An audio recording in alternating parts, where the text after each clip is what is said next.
दोस्तों, कुछ मसरूफियत और कमिटमेंट्स की वजह से पिछले 2 हफ्ते से हमारे वीडियोस कुछ इर्रेगुलर हो गए थे, जिसकी मुझे बहुत सारी शिकायतें आई अपने ऑडियंस की तरफ से कि आप वीडियोस क्यों नहीं बना रहे हो। तो कुछ कमिटमेंट्स की वजह से वीडियोस इर्रेगुलर हो गए थे, पर अब आने वाले टाइम में हम इंशाल्लाह रेगुलरली वीडियोस बनाएंगे और आपको शिकायत का मौका नहीं देंगे।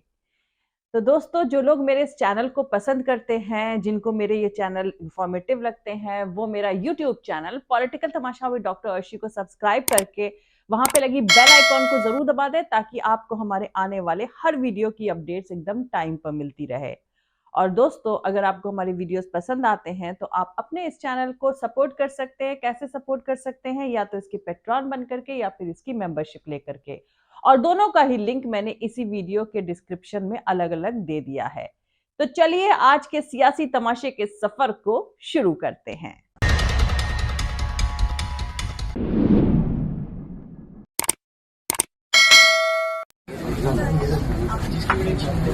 वोट पे पहुंचे सर।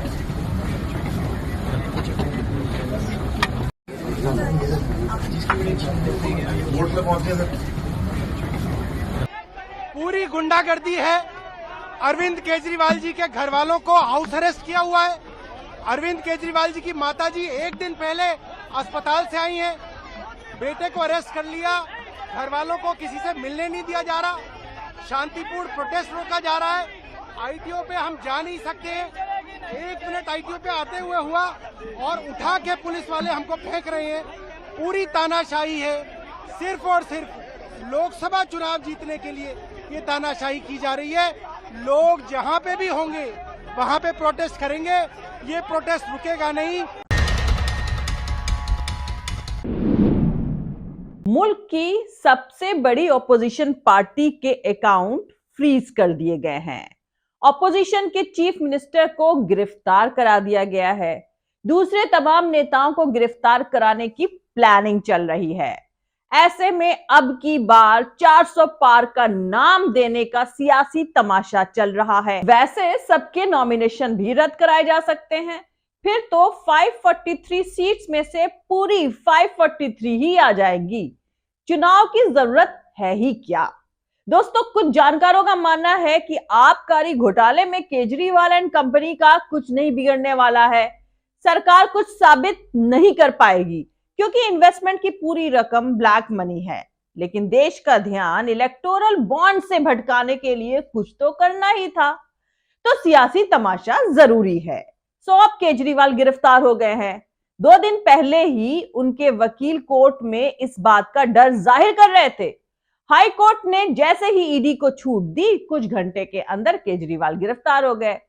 न्यूज रूम की स्क्रीन पर सारा तमाशा चल रहा है। आपको यह भी बता दूं कि इसी आबकारी मामले में सरकारी गवाह बनने से पहले एक कंपनी के शरद चंद्र रेड्डी ने गिरफ्तारी और गवाह बनने के बीच बीजेपी को 40 करोड़ का चंदा दिया है।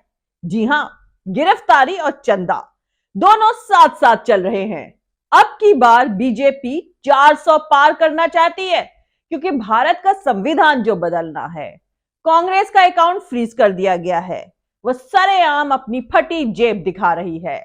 दोस्तों, इलेक्टोरल बॉन्ड की सभी जानकारी अब सामने आने के बाद बीजेपी का पूरा सियासी तमाशा भी सामने आ गया है। आप भी समझ लें, दिल्ली शराब घोटाले में ईडी अरबिंदो फार्मा के पी शरद चंद्र रेड्डी को मेन एक्यूज बनाती है और 10 नवंबर 2022 को रेड्डी ईडी की तरफ से गिरफ्तार कर लिए जाते हैं। ठीक 5 दिन बाद 15 नवंबर को वो 5 करोड़ का इलेक्टोरल बॉन्ड खरीदकर बीजेपी को दे देते हैं और ईडी उसे सरकारी गवाह बना लेती है। डील पूरी हो जाती है। 8 नवंबर 2023 को जब शरद रेड्डी फिर 35 करोड़ का इलेक्टोरल बॉन्ड खरीदकर बीजेपी को दे देते हैं, तो उनकी गवाही पर ही मनीष सिसोदिया, संजय सिंह और अरविंद केजरीवाल ईडी की तरफ से गिरफ्तार कर लिए जाते हैं। मगर आप बीजेपी के इस लेन देन को करप्शन नहीं कह सकते हैं। क्रोनोलॉजी कहें या फिर क्रिमिनोलॉजी कहें, लेकिन उसको ठीक से समझ जरूर ले। दोस्तों, दिल्ली आबकारी घोटाले का मेन एक्यूज्ड अरबिंदो फार्मा का पी शरद चंद्र रेड्डी 10 नवंबर 2022 को ईडी की तरफ से अरेस्ट हो जाता है। 15 नवंबर को वो 5 करोड़ का चंदा प्रोटेक्शन मनी के तौर पर बीजेपी को दे देता है। फिर 1 जून 2023 को रेड्डी सरकारी गवाह बन जाता है। 8 नवंबर 2023 को शरद बीजेपी को फिर 35 करोड़ का चंदा देता है। इस तरह कुल मिलाकर 40 करोड़ का चंदा लेकर बीजेपी मामला सेटल कर देती है। अब केजरीवाल अरेस्ट हो जाते हैं। कुल मिलाकर अब ऑपोजिशन मुक्त भारत के डायरेक्शन में मुल्क आगे बढ़ता जा रहा है। वैसे दोस्तों, तमाम जानकारों का मानना है कि जिस अरविंद केजरीवाल को गिरफ्तार किया गया है, उन्होंने ही 2013 में नरेंद्र मोदी के लिए जमीन तैयार करी थी और अन्ना हजारे आंदोलन से लेकर हर दिन मोटी मोटी फाइलें पकड़कर कभी शीला दीक्षित, तो कभी डॉक्टर मनमोहन सिंह, तो कभी सोनिया गांधी, कभी रॉबर्ट वाड्रा पर करप्शन के इल्जाम लगाते रहते थे, जो बाद में सब गलत साबित हुए। विवेकानंद इंटरनेशनल फाउंडेशन की पैदावार इस शख्स को अब करप्शन के इल्जाम का मजा मोदी सरकार चखवा रही है। वैसे देश के मौजूदा हालात के लिए अन्ना हजारे और ये शख्स काफी हद तक जिम्मेदार हैं।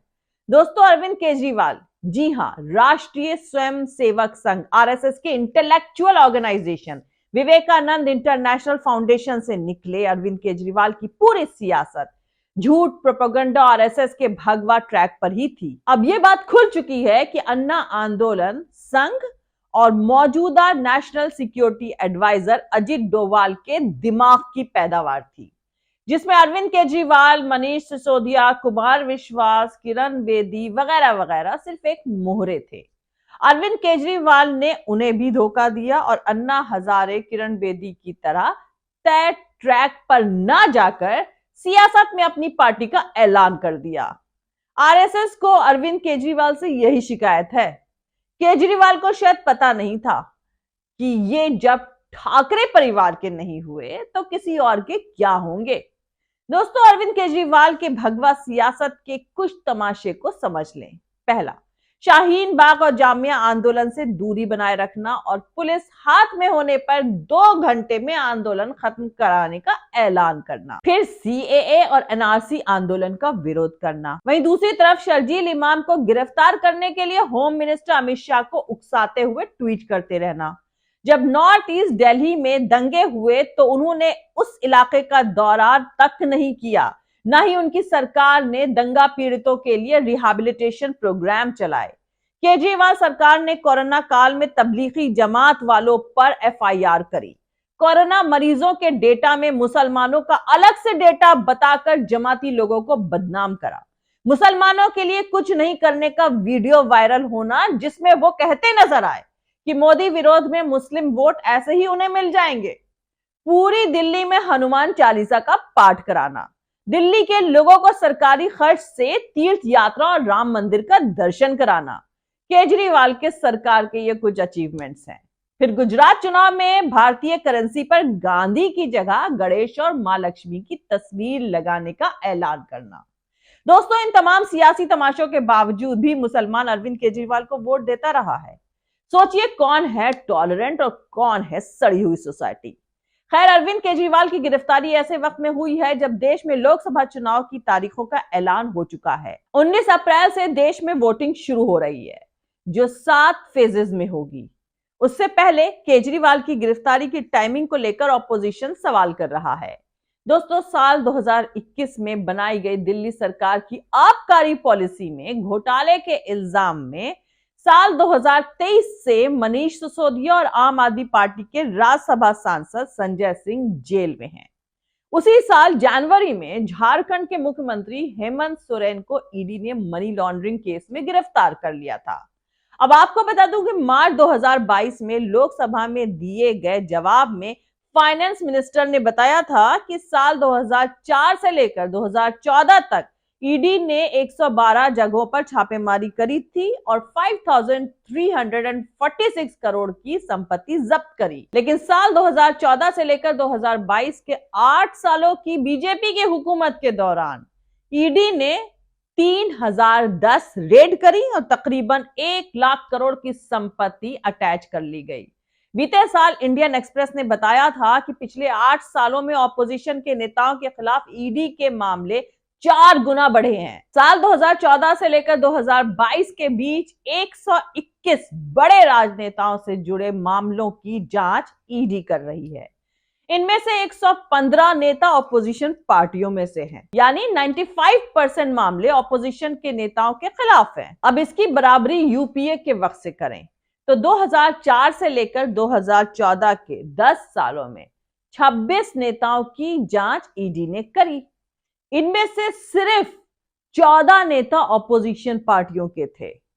हालांकि दिसंबर 2022 में मोदी सरकार ने लोकसभा में एक सवाल के जवाब में कहा था कि हमारे पास ऐसा कोई डेटा नहीं है जो सांसदों और विधायकों के खिलाफ दर्ज केस की जानकारी देता हो।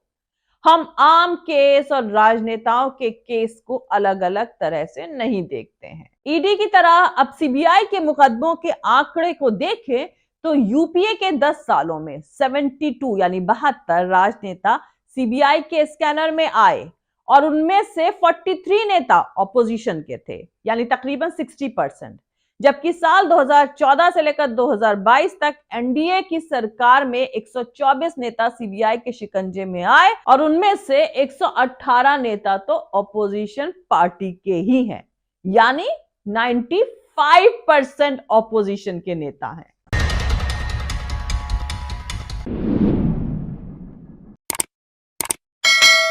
मिलते हैं अगले वीडियो में दोस्तों किसी दूसरे नए सियासी तमाशे के साथ। जय हिंद, सत्यमेव जयते, अल्लाह हाफिज। दोस्तों हमारा पूरा वीडियो और दूसरे और वीडियोस देखने के लिए हमारा YouTube channel political Tamasha with doctor Arshi को सब्सक्राइब करके वहां पे लगी बेल आइकॉन को जरूर दबा दें ताकि आपको हमारे आने वाले हर वीडियो की अपडेट्स एकदम टाइम पर मिलती रहे। और दोस्तों अगर आपको हमारे वीडियोस इंफॉर्मेटिव लगते हैं, अगर आपको हमारा काम पसंद आता है तो आप अपने इस चैनल को सपोर्ट कर सकते हैं। कैसे सपोर्ट कर सकते हैं? या तो इसके पेट्रॉन बन करके या फिर इसकी मेंबरशिप लेकर के, और दोनों का ही लिंक मैंने इसी वीडियो के डिस्क्रिप्शन में अलग अलग डाल दिया है। और आप हमें फॉलो भी कर सकते हैं हमारे ट्विटर पर, हमारे इंस्टाग्राम पर और हमारे फेसबुक पेज पर। मेरा ट्विटर हैंडल है @arshi aziz khan। Thank you, मिलते हैं अगले वीडियो में।